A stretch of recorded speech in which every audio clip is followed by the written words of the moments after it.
All right, guys. Today we have Nadia. Nadia, I'm sorry. Is it Amanda Nadia? Yes. So call you Amanda, right? Yeah, that's good. Amanda, we have you here today. How do I pronounce your last name, Amanda? Abdel Sayed. I've been saying, awesome. Where are you from? So my family's Egyptian. Okay, awesome. Yeah. Carol, well, El Minya, it's like the southern part of Egypt. So, but I'm 100% as Egyptian as you could get. really, that's awesome. I was born here, but they immigrated here when they were That's younger. awesome. Um, Yeah. were you born in New Jersey or New York? New Jersey. Okay, what part? So North Jersey, Morris County area, Okay. and I've lived throughout North Jersey. I'm a Jersey girl, born and raised, so Yeah. I know the state pretty well. Yeah, so my background, I'm born and raised in Brooklyn, New York in the Okay. 80s, right? In the 80s, good decade. The best decade. For The me, 80s best is decade, for right? sure. Hands down, hands down. Um, and New Jersey's right there. We used to go to Freehold, we used to go to Paramus, the mall. I used to have a job in Garden State Mall, at the food court, I remember. So New Jersey, New York, a lot of good memories. And I was there in December with my family, and it's amazing. Nothing beats New York and Jersey. Did you go down the shore for your summers? No, no, we didn't back then. No, shores got more big, I think, when we got into high school, and then we started traveling other places. Okay. Oh, shores is good stuff. Yeah. I'm impressed. So I'm gonna tell you how I came across your information. My good friend of mine, Omar, Omar Khan, he used to live in New Jersey. He was a realtor in New Jersey. He moved to California now. And he sent me this email. I go, bro, like you do these interviews, check this girl out, man. She's rocking it, bro. And I came across it. I did my background, my team did the research, and I'm impressed. I'm impressed at how far you have come. So amazing stuff. As I was saying to you in the pre-interview, I was raised by a single mom, so my mom struggled in New York City, and so then my wife is a hardworking woman. I like to see women make something out of themselves, and I've seen women to be independent. So that's Yes, why I like to, and especially, I'm Pakistani, so the Middle East, Asian culture is a little hard on women sometimes, definitely, for right? sure. So, Yeah. um, go Oh ahead. no. Yeah. So start with your story. So, born and raised in New Jersey, parents migrated from Egypt.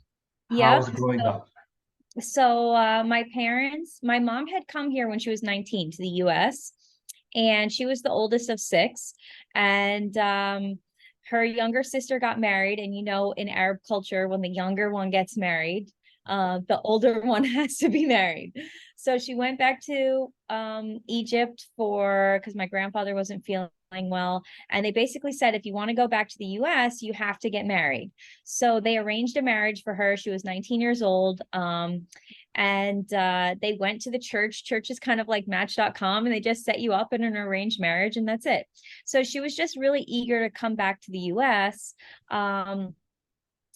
She was with my dad for maybe like 10 years, and unfortunately it wasn't the right fit, which is also another big taboo in Arab culture. Like, there are no divorces. So but my mom was really like a trailblazer, like a very independent woman. She took care of her six siblings, and she was like on a mission. And so I was raised by a single mom, also. And I just watched her really do everything that she could and struggle to survive being in another country, being a single mom, bringing her whole family over from Egypt. So her siblings and parents, everyone came over. She brought everyone. And She sponsored them, right? It's the whole process, yeah, right? You have to go she through. Yeah. sponsors everyone. And it was really important for her to raise me in a home. So we had a modest home, and that's where everyone kind of lived, in this home. So I was raised really by a tribe of my family. But just the impression that my mom left, seeing her do everything she could to not just make sure I was well taken care of, but our whole family was taken care of, and giving everyone just an opportunity. It really changed the whole legacy and all of the generations after that. So yeah, so I kind of have that like ingrained in me, that independent, hardworking spirit. And you know, she sacrificed too much for me not to do great things. I agree. So yeah. You should make her proud. I mean, it's a very similar story to mine. My grandmother moved in with us, my grandfather.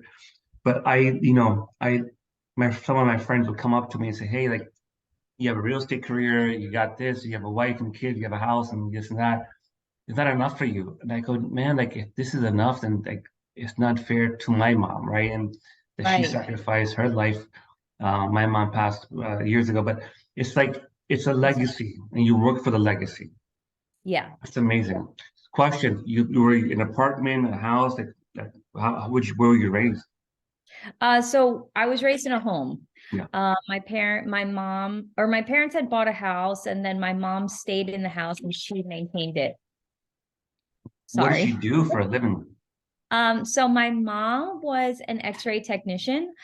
She worked at a company called, it was How Met at the time, but now it's Alcoa, and she basically scanned airplane parts. So like she just, you know, X-rayed airplane parts to make sure that, you know, there was no cracks or, you know, any issues. And she's been at that company for 35 years. She's still That's there. interesting. So, but That's she just got interesting. her real estate license, which is like so great. I'm so happy about that. And she's going to be working with me. She's getting ready to retire.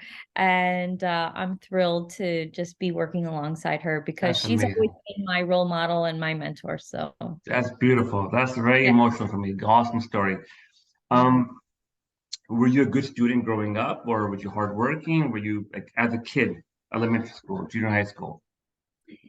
Yeah, so I grew up when I was in elementary school. I was a good student. I grew up, it was you know, a hardworking town, but not wealthy by any means.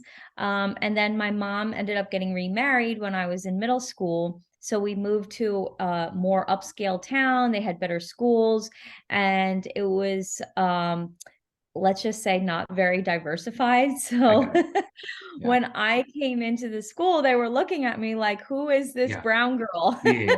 They probably. I'll talk about it later about the study, but I got it. Go ahead. Continue. Yeah. So, and this was a different time period. I mean, it's not like it is now. Like then that was, you know, kind of common. So, so middle school was very hard for me. And then, high school, I was kind of like rebellious. And although I was very smart and I had the capability, I just didn't apply myself. And, you know, I was kind of rebellious and I got mixed up with the wrong crowds. And I was always grounded. So when I was about 15 or 16, the only thing my parents would let me do was go to work because I was always grounded. And I started working at a pizzeria. I saved up all of my tips from this pizzeria. And by the time I was 19, I bought my first house. That's the story I want to get into. And I read that on the bio, and I'm talking to my wife last night. I'm like, listen, this girl thing. I mean, she bought a house. I think at 19, like 19, the age to buy a house. She was surprised. I was surprised when I first read that. Talk about that. What made you buy a house? Well, my parents said, as long as you live under our house, you abide by our rules. And the rebellious person that I was, I just didn't like rules. Like I wanted to set my own rules. So I said, okay, no problem. I'm going to get my own roof. And I just set my mind to it.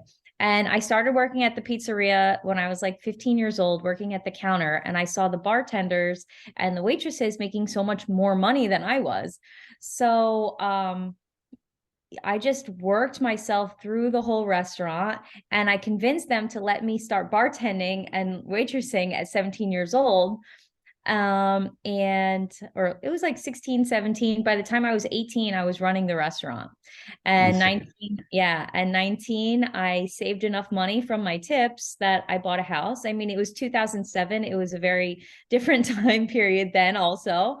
But they gave me a mortgage and I bought a investment property and I held on to it for probably like 10 years. Condo? Townhouse? Yeah, it was a condo. 100,000? 80,000? No, The at the time price. Yeah. it was like 250,000. Wow. Yeah. I'm talking Florida prices. Sorry about that. I forget Yeah. New Jersey, New York is a little different. Yeah. Um, insane. This is what 2000? In the 2000 maybe? When did that get there? 2007. Wow. Yeah. So right Insane. before the crash. Wow. So you're in the restaurant business. Yeah. So that's one thing I think the restaurant business taught me as a waiter server, the hustle. Yeah.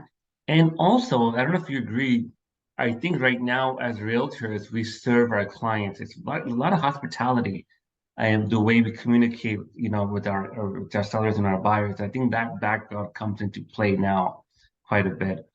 Okay. Absolutely. Yeah. Yeah, for sure. You No, bought I your was gonna home. say, as I like think about back on my story, all of these like parts of the journey led to the person that I am today. So although it was hard and struggled, but like the lessons that came from them, like I learned so much about customer service and working a room and upselling. Like that was a crash course in sales, just running a restaurant. And I always had to be the top salesperson at the restaurant, and also like setting a goal. I had my mindset that I was going to buy a house, and defied the odds. Didn't matter what my parents said or anyone else said. At 19 years old, I was on a mission that I was going to do that. Is that your motto now? You have to have a goal, you set your eyes on, and you hit it. That's your philosophy? Yeah, I mean, that's kind of just how I operate from that first initial lesson that I learned. When you can do anything you set your mind to. And I mean, for me, my faith is very important. At that time, it wasn't, but my mom had always kind of established that as the foundation of who I was. So, she said, you can do all things through Christ who gives you strength. And like God has a bigger plan for you, even if you don't realize it, but we really have more capability and power than we tend to believe We sometimes. believe. I agree with you. I mean, the mind is so strong. Yeah. It's so interesting. The other day my daughter got sick, and I eat a piece of her pizza afterwards, and my wife's like, "Don't eat that. She's sick." And I'm like, "Okay." And I'm walking after that, Nadia. I might not tell you, I kid you not. My throat started to hurt me because I told myself, "Oh my God." Even though I didn't get sick, my mind was so strong that I started feeling sick. The Right. mind can either make you feel sick or can heal you. That's a Right. whole other topic. We'll get into some other time. But okay, so 19 years old, you go to college? Yeah. So I was determined. And at 19 years old, I was running a restaurant, going to school full time, and paying a mortgage and paying for school while I was at it. Insane. What school did you go to? Rutgers? Montclair State. Okay. Where's Mhm. that at? It's in New Jersey. It's like the Okay. second largest state school after Rutgers. Okay. Awesome. Um, what'd you study? Uh, Business management and marketing. What you learn in your undergrad, I'm assuming? Yeah. Get you. Okay. What you learn in your undergrad, be honest with me. Do you think that those principles are helping you now? Actually, the marketing part, I mean, marketing has changed and evolved so much, but it kind of set the foundation of how important marketing really is. What really fascinated me was like the mentality of sales and how these companies kind of not manipulate, but they do manipulate you, like to get you to sell their product. And just the mindset and mentality of selling and how to market and how to understand the mindset of your consumer and how to craft a product or a message so that it would be appealing to bringing people in, and just the strategy behind all of that to me was found like really fascinating. Not the manipulation part. That part I came into my life much later when I really understood what was happening. But it kind of set the foundation of how important marketing is. You can have the greatest product in the world, but if nobody knows about it, then you don't have a business. Oh, bueno. I agree. That's a good point. I don't know. I recently I watched this video of Patrick Bet-David. He's an influencer, entrepreneur, and Yep. he's from, you know him, right, Bobby? He's from Iran. Awesome, my hero. And he has this video. Someone asked him, like, "Hey, so what's your success secret? Your success?" And he goes, "Oh, I dropped out of college, and before he went to sales, or during his sales job, his first one, life insurance, he like read 20 books on marketing, 20 books on sales, 20 books on leadership, and he goes, that was my education." What do you think about that, Amanda? Like, do you think if someone who wants to do what we do, sales, leadership, entrepreneurship, do you think that they really have to go to school for that? Or can they No, do what they no? Okay, right? you know, the college education system is a business also. And when I went to school, and I'm sure, you know, when you were that age, it was like, oh, you can't get a job unless you go to school. Well, I mean, the world has changed now, and even my perspective has changed. And the people that are really running the show are like the dropouts. You know, when you look at Zuckerberg or any of these people that had the capability to go to all of these Ivy League schools, and they said, no, we're going to just go start our own businesses. Yeah, So that's the true. greatest education you could possibly get is real life and real world experience. I think the biggest crime is going to college for the sake of going to college and not having any idea what you want to do, Yeah, unless it's something that's very, very specialized. I just don't think it's necessary anymore. I I think agree that with you. there's information out there that you can find what you're looking for. Unless you want to become a lawyer, right? A lawyer, Right, you need to have that technical knowledge, right? IT or doctor or a right, plumber. right. I think to be a sales and marketing individual, college. Okay, so after college, what you do? So after college, I worked in the restaurants through high school and through college. And I got burned out because I was just like going nonstop 24/7. And I said, you know what? I'm done with the restaurant business. It's a full-time life commitment. You're married to that business. And at the time, I thought that I wanted to open a restaurant, but I realized that it just wasn't a sustainable lifestyle that I wanted to live. So I took my degree, and someone had come into the restaurant, and he actually worked at a pharmaceutical advertising agency. And he said, why don't you come work for me? So I went and I worked at that ad agency. For me, I thought, you know, it's great. I'm helping people. It's pharmaceuticals. I'm using my marketing degree. And I really understood the back end of what happens to bring a pharmaceutical drug to market. So it was great experience for me because I learned from in a professional environment how to, you know, market a product to the mainstream, and the strategy, and all of the components that go behind bringing a drug to launch, from what the packaging and how they're labeling and the name to, you know, how they're marketing to the consumers and to the doctors, and how they're training their sales reps. Yeah.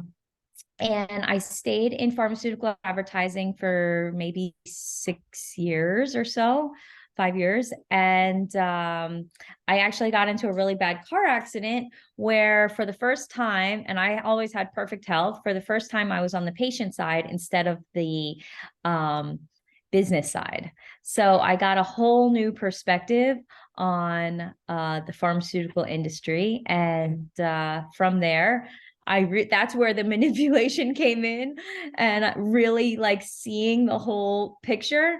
I decided to get out of the industry, and that's when I got into real estate. That's awesome. Yeah. It's sometimes you have to go through those accidents or situation, right? Yeah. the setbacks, temporary setbacks to get a vision of what you want to do next. Right. Exactly. Um, First year in real estate, how'd you do? 20 million in sales. First So, year. yep. My first full year, I'll say. Wow. What year was that? Maybe 2017, something like Okay. that. So the market had rebounded, is much healthier. The bubble had burst about 8 years ago before that. So it's good. It's a good market. New Jersey was thriving, right? Mhm. 20 million. How'd you do it? Did you have a book of business? Did you have a bunch of leads you bought into? Or did you go door knocking, cold calling? So it was a combination of a lot of things. I had gotten my real estate license because when I got in the accident, I was out of work and I was like many people watching HGTV and whatnot, but it reignited that love and desire for real estate. So I said, you know what, I always wanted to flip properties. I'm going to be an investor. And I wanted to flip a home. So the money that I got from my car crashing, the insurance payout, I actually took that and I invested into a real estate education course. The course was okay, but where the real value was from the network.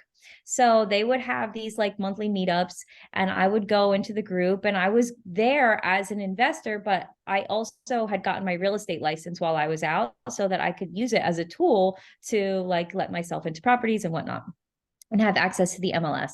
Well, I had quit my job at that point, like 6 figures, and I couldn't be in that industry anymore. So I needed to hustle and make money ASAP. And while I wanted to do flips, I couldn't wait 9 months for my next paycheck. I needed cash now. So I said, you know what? I have my real estate license. I'm in a room full of investors that are flipping properties, and there was no real estate agents in that room. So I took my marketing experience, and I had really no idea how to sell homes the traditional way, but I took what I knew about bringing drugs to launch and used that to bring homes to launch. So creating anticipation and having a strategy behind it, and using only the best photography and video, and so using social media at the time because I didn't have money to buy leads. And at that time, nobody was really marketing on social media. So I was like, this is free. So I'm going to use it. Yeah. And just really going from there, I begged and pleaded someone to let me list their first property. They hammered me. But from there, I just wanted to get my foot in the door and get experience. And I knew if I could do it once, I could do it again and I would blow it out of the park. So they gave me an opportunity and I got them well over asking price. There was a line at the door the days before that was really a thing. And being in this networking group, it kind of spread. When you do a good job for one person, then the next person saying, hey, can you do that for us too? And then it just started spreading from there. And I think because I was speaking their language, because I had invested in the courses and understood construction and investing, and I was coming at it from an investor standpoint, but also having the marketing background and getting great results. I think that was kind of what took. And then it was just a snowball of new customers and word of mouth and social media and getting my name out from there. On fire. It started like a fire, right? Yeah. Did you hit your social circle, your community, your Egyptian community, and say, "Hey, I'm a realtor now," or not really? The Egyptian community, not really, but I did hit my social circles. I hit, because I used to work in the city, I hit my my network because a lot of people were started in the city, but then commuting back to New Jersey. I think I was in a prime age where people were getting married and having kids and babies and needed homes. So it was just like booming times. And I recognize my own strengths. So I'm not necessarily a cold caller. Like I don't enjoy that. Even though I'm good at it, I don't enjoy it. Like, Yeah. how do I want to craft my business and my life? So I love talking to people and creating connections and relationships. So I just went all in on networking groups, and I joined as many networking groups as I could, built as many relationships as I could, and really leveraged those circles. And then wasn't afraid to like put my results out there on social media because I was connecting with these people authentically. Yeah, what you said right there is super, super, super crucial. And I hear this quite often. Make a connection without anything in return. The Right. intention should be, hey, I'm just here to connect with you. What's your story? Are you divorced? Are you single? Your mom, your dad? You know, where are you from? Are you from Egypt? Are you from Pakistan? Are you from Brazil? Are you from Russia? You know what I mean? You know, what type of work do you do? And I think a lot of realtors fail to do that. A lot of realtors will come and they're so even so scared and they don't have the confidence to just talk about themselves. Right. And they come off very salesy in that sense, right? And so what you just talked about, connection, natural connection, just provide value. Yeah. And you say that that was your secret, pretty much. Yeah, I mean, we're in the service industry. Yeah. So, it's understanding what are the needs of the people around you. That's the first thing. And how can you help them fill their needs? Sometimes it is selling their property, but sometimes it's not. Yeah. Sometimes they need other ancillary resources that you might have access to. So, how are you surrounding yourself to be able to provide as much value as possible to the people around you? Like, if anyone calls me, I'm a real estate resource. I have any kind of contractor that they need. You know, anything that they ask for, financial advisors, estate planners, any type of attorneys, you know, whatever I can do to connect them with the right people, and provide as much value as possible. And there were a lot of times that, you know, I would meet people and give them my opinion, and maybe they're already working with a realtor, and I'd say, hey, here's a couple tips for you. But when you're not coming off like trying to get that hard sell and you're just coming from a place of genuinely wanting to help people, people know and feel that. And I think that's kind of always worked for me. And I'm never like doing the hard sell. Sometimes we're a great match to work together, and sometimes we're not, and that's okay.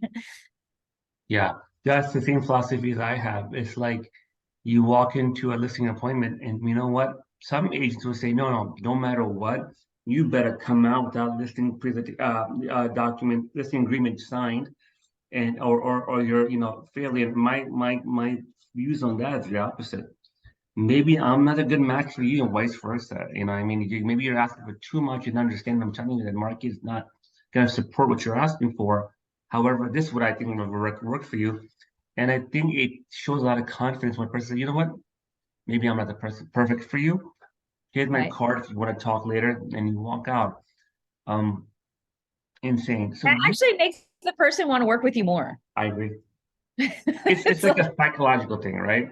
yeah. Yeah, yeah. Yeah. I found that too in my experience. You do other stuff too besides real estate. I was reading a bio, like you work for like NFL players, and you do celebrity like upper echelon of clients too.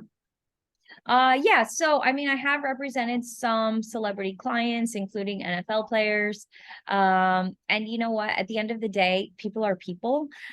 So just because someone has a certain status Yeah, doesn't mean that they're any different than anyone else. So, you know, in this industry, like I've represented people that have sold a $200,000 house and people that have sold a $5 million house. So, and at the end of the day, I'm not treating those people any different because they're human beings.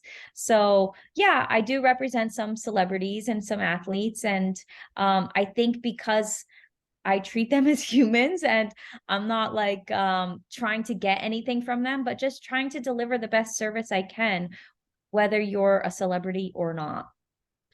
how do you get prospect to a NFL or TV star or whatever chef? Like, do you have a system that calls them, or you network? Like, they call you maybe. Hey, Amanda, I'm gonna Yeah. hire you. So, I would say referrals are the majority of my business. Beautiful.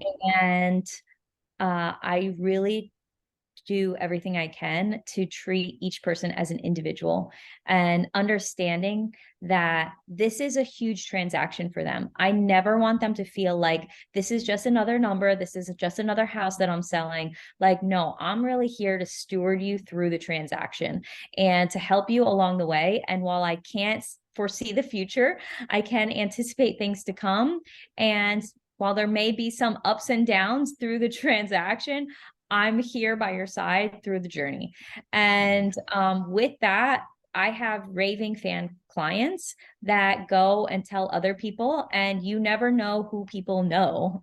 Right. And sometimes it's not even my clients that refer them. It might be a designer or someone I met at a networking group that we just genuinely connected, and they said, hey, I want you to represent this person that I know. So that's amazing.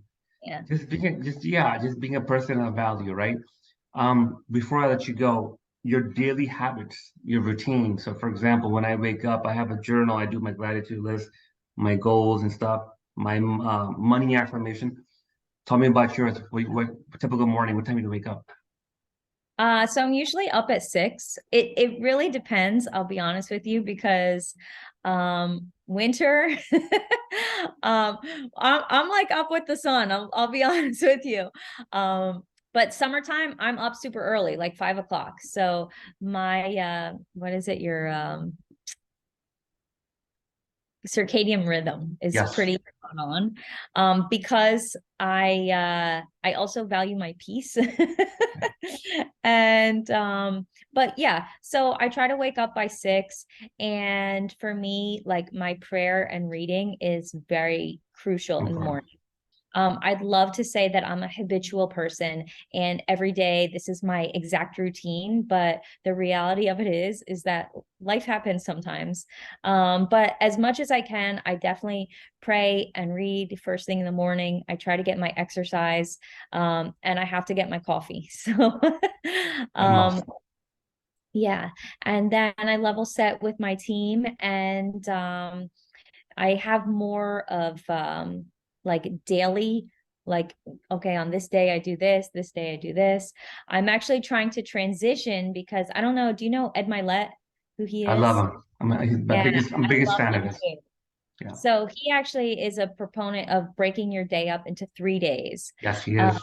So I'm working on transitioning into that by like having the 3 days instead of what I've been doing. Mm-hmm. But like any shift in habit, it's takes a little bit. Do you go to these seminars? Like I went to Patrick Bet show in Fort Lauderdale. I went to MLED in Texas. Are you still in self-development quite a bit? Oh, Yeah. yeah. I mean, I think that in order to be successful, you have to be growth minded. And I value growth, probably it's one of my top values. So I actually went to an event at Ed Milet's house in California. It was amazing. A huge fan of Tony Robbins. I've gone to a lot of his events. I just joined one of his networking groups, and just seeking out people that are doing things at a very high level and seeing what I can learn from them. I'm really into the Hormozis right now. They're amazing, So, amazing yeah. couple. So Amanda, you're investing a lot of money you're part of the Arte group. That's its group, right? At Milet. No, I'm not in Ed Milet's group, but I did just join Tony Robbins Platinum Okay. It's Partnership. not cheap. It's not cheap. That's Oh. not, these investment, some of my friends think I'm crazy. Like, why do you spend so much money on, going to Patrick's thing, or his mastermind? And people just don't understand how important that is to invest in yourself, and do it for yourself. Where can we find you? So you can find me on Instagram. My IG handle is @Amanda Nadia. You can find me on Facebook with my name. You can go to my website, amandanadiagroup.com, or LinkedIn. Are you gonna do YouTube soon? YouTube is a huge platform for realtors right now. I know, I know. I have to get better at video, to be honest with you. I was doing it for a while and I'm getting back after it. So Can I be honest with you? I'm gonna give some feedback. That's the one thing I think you'd be amazing at. thank You have you. that face and the smile. You should jump on YouTube like yesterday. Okay. Hire a video and videographer maybe. It'll be costly. Do a video once a week. I have an agent I met. I was at the show and we were having a coffee. She's right next to me. We started talking, and she was an agent at West Palm Beach. And I'm like, "How's the business?" She goes, "Man, I'm KB. I'm killing it." I'm like, "What's your lead source?" She goes, "Oh, YouTube. I make these videos, and I'll send her a video to your channel to you Yeah, after. that would be great. You should look at it." And she goes, "I get incoming leads all the time." So good stuff. Awesome. Amanda, thank you so much. I was looking forward to Thank this. you. I I appreciate it. appreciate you. Thank you. I'm starting an actual face-to-face podcast. So next time I'm in New Jersey, I'll reach out to your team way in advance. Come to your office, maybe do like a full podcast and everything, and check it out. Where are you located?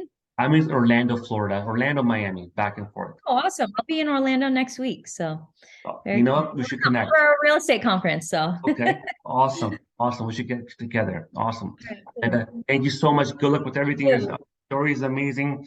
For all these women that my female viewers watching this, case in point, you can put your mind to anything and achieve it. Thank you, Amanda. God bless you. Thank you. You too. Bye-bye. Be in touch. Bye bye.